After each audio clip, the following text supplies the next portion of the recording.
25শে December গেছে, 1 জানুয়ারি গেছে, আমরা কেক মরশুমে আছি।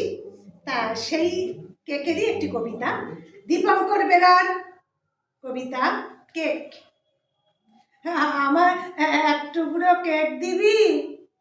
তোমার না সুগার, পেটের রোগ, তাও কেক চাইছো?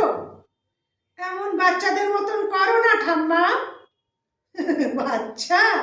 বাচ্চাদের না দিয়ে আমরা খেতাম না, আর বাচ্চারা যা খেত না তা বাড়ি আসতো না। এসব ভাবতে ভাবতে ঠাকুমা তার বারান্দার পাশে রাখা তক্ত বসে।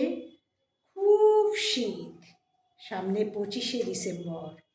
বিট্টু লুকিয়ে আনা কেক ঠাম্মাকে দিয়ে বলে, এ নাও। 2 আঙুলে একটু নিয়ে বলে, ঠাকুমা আর না ভাই, আর না, আমার শরীর খারাপ করবে, তুমি আবার বাবা মার কাছে বকুনি খাবে। ভালো থেকো বিট্টু বাবা, আশীর্বাদ করি, খুব ভালো থেকো, খুব ভালো থেকো।